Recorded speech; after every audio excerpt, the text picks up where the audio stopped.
In this video, we're going to be talking about the relationship between psychology and health, as well as what positive psychology is and how we can use science to increase happiness in our lives.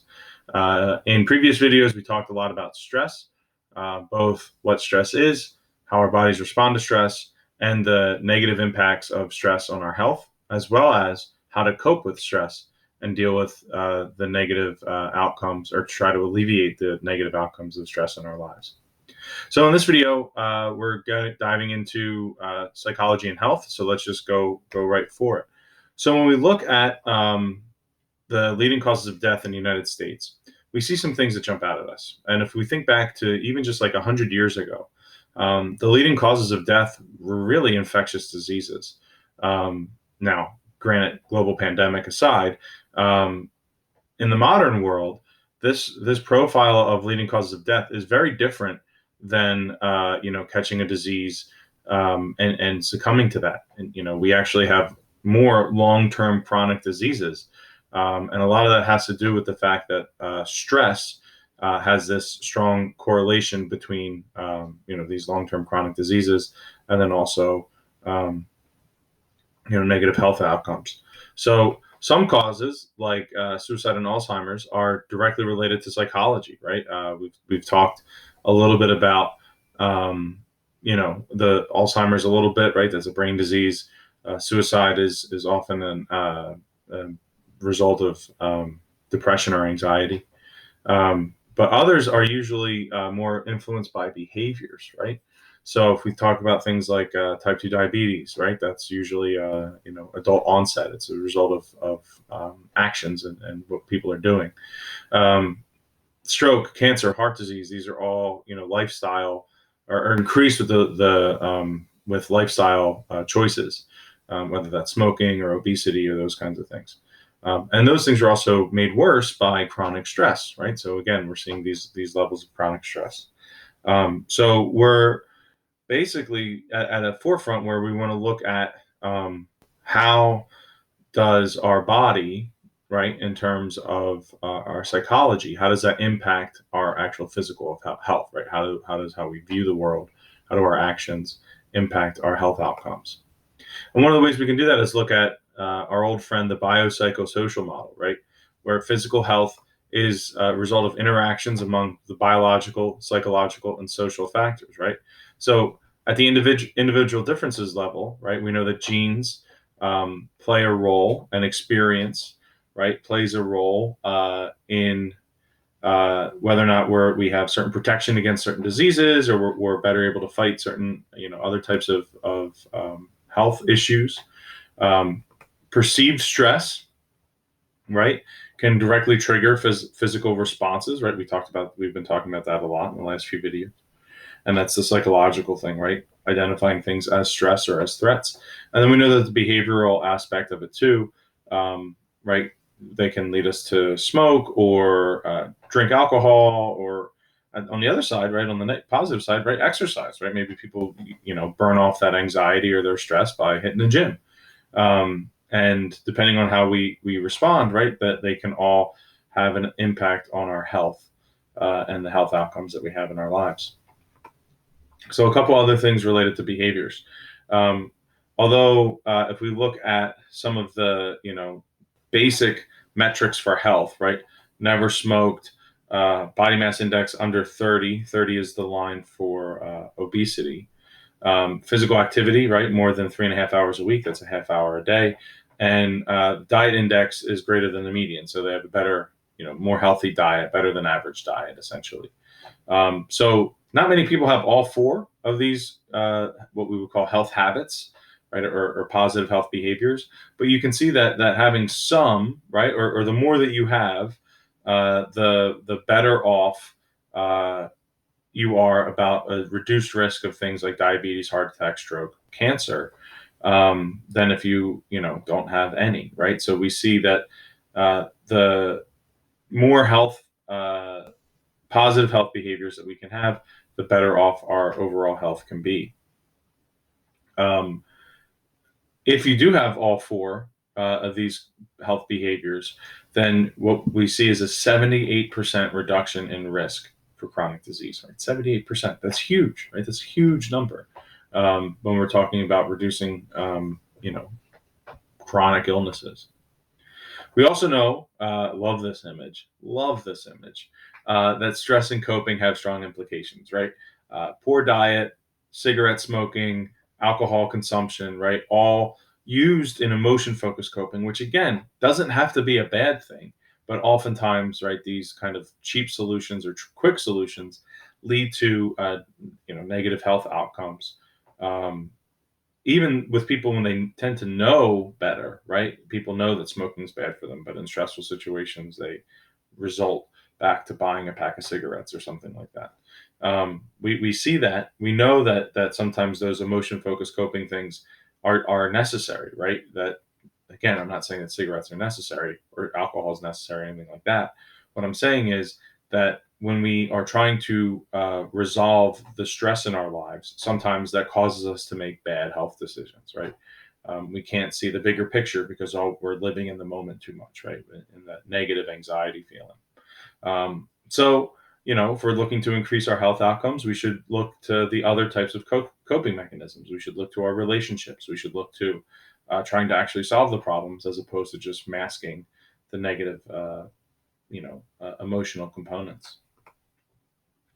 We also know that health behaviors are linked to our neurochemistry, right? The neurotransmitters that we have, especially with looking at certain things like specific psychological disorders. So, like for example, some disorders involve a disruption of what's called the dopaminergic pathways, right? The pathways of the dopamine neurotransmitter. And if those get disrupted, then that can lead to these different disorders, whether that's depression, ADHD, schizophrenia, right? That the disruption of those pathways, whether too much or too little dopamine, can actually have these negative health outcomes. So prior to treatment, people with symptoms of these disorders may turn, on their own to dopamine agonist substances, right? So things that mimic dopamine, especially if it's something that you have too little of. So those could be things like again, cigarette smoking, overeating, alcohol consumption, or exercising, right? Those things also increase dopamine. So when we have a decrease in dopamine, whether that's because of a psychological disorder or otherwise, right? We tend to make choices to increase that dopamine level and making sure that we're doing positive, or we're doing behaviors that have a positive impact on our health is certainly better than behaviors that have a negative impact on our health. We know that social factors are extremely important in our health outcomes. We know that if people around us are healthy, then we tend to be healthy too. In this model, which is like kind of like a scatter plot or factor analysis, not a scatter plot, more of like a factor analysis, we see that this model of 2,000 people in a social network, yellow dots represent obese individuals, green dots represent non-obese individuals. So what you can see is that there's clusters, right? That people who are overweight tend to cluster around together, and people who are underweight also tend to cluster around each other, right? So we know that things like your likelihood of being obese is correlated with the number of obese family and friends, which probably reflects similar attitudes towards eating and exercising and dieting and those kinds of things.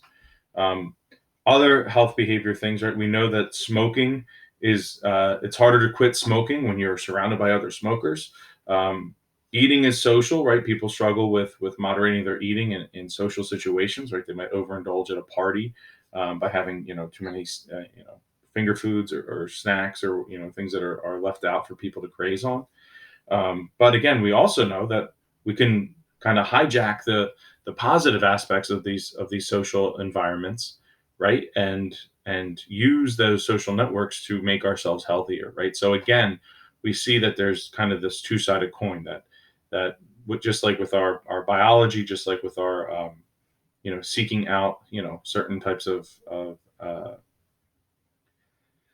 what's the phrase I'm looking for? It's like self-medicating, right? Whether that's through, drugs or alcohol, cigarettes, whatever, or exercise, right? We can kind of have these, we have to make sure that we're making the best choices that we can.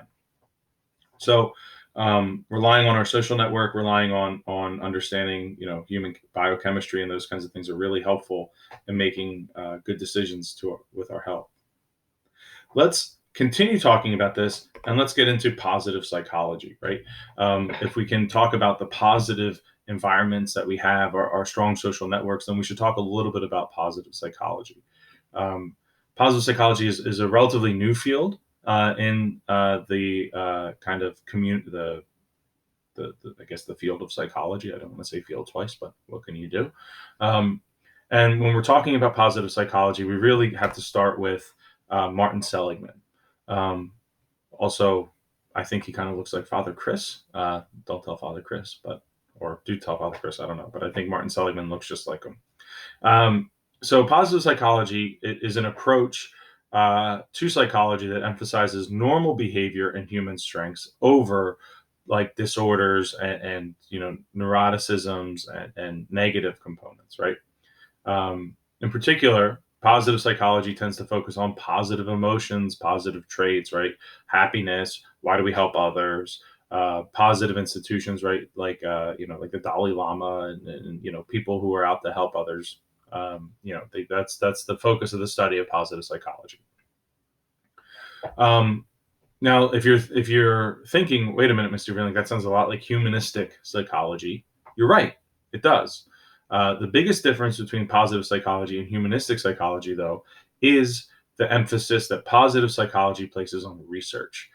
Positive psychologists want to use the scientific method, just like all the other main fields of psychology, to understand, right, scientifically, why are some people happier than others? Why do some people develop positive habits as opposed to negative habits? Whereas humanistic psychology is more about like intuition and feeling and those kinds of things. So again, that's Seligman. He's the founder of positive psychology. He actually is at the University of Pennsylvania, which has one of the largest positive psychology, I guess, departments or sub departments in the country. Seligman actually initially was studying the phenomenon of learned helplessness and was involved in some actually pretty horrific experiments with dogs, where they would shock a crate, put an electrical shock on a dog crate, and they basically manipulated the variables so that the dogs could not find a pattern or could not escape. That no matter what they did, they were going to get shocked. There was no, unlike a Skinner box where you could like press the lever and prevent the shock from happening. It just, nothing they did mattered. They got shocked anyway. And what they discovered was that they just kind of gave up. They didn't try to avoid the shocks. They learned that there was nothing they could do. So they just kind of laid there and got shocked repeatedly. Horrible. But what was learned was that we have this phenomenon of learned helplessness, right? Like if you think of like, why don't people help themselves when they're in bad situations? Well, maybe they've learned that nothing they do changes anything. So why bother, right? Seligman, as depressing as those studies were, decided that psychology focuses a lot on these negative things, and he wanted to spend his career focused on the positive things. And that shift gave us the field of positive psychology. So when we talk about positive emotions and happiness, positive psychology defines happiness as the frequent experience of positive emotions and relatively low experience of negative emotions, combined with a strong sense of life satisfaction. So you got multiple components here, right? You have more positive emotions than negative emotions, and you have a strong sense of life satisfaction. You're happy. I don't want to say happy with your life. You're pleased with how your life is going. Positive psychology also distinguishes among three kinds of happy lives.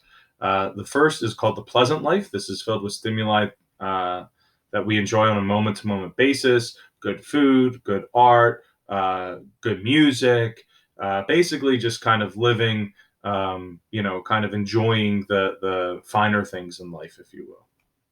The good life, on the other hand, involves maximizing your strengths, right? Or whether that's finding a career that you're good at and excelling in it, mastering a musical instrument or something like that, right? Like devoting yourself to improvement is another way that we can be happy. And then finally, the last is the meaningful life, right? The meaningful life comes from serving others and contributing, back to society. That people tend to feel happiness when they're doing that. So pleasant life is kind of finer things in life. Good life is finding things that you can excel at, and meaningful life is giving back to the community. Um, Now, that doesn't mean that those are that you can only have one of these, right? We can be happy in more than one sense. Um, so in some situations, right, we might be more happy with the pleasant life. Others, the meaningful life, right? It just kind of um, depends on our current situation. You can imagine that someone who's only involved in trying to find the finer things in life might not have a strong sense of life satisfaction, right? Like at the end of the day, you can only have so much good food before you start having negative health outcomes, right? So, we see that while the pleasant life kind of gives us that moment to moment happiness, the long term happiness things are more in the good life and the meaningful life.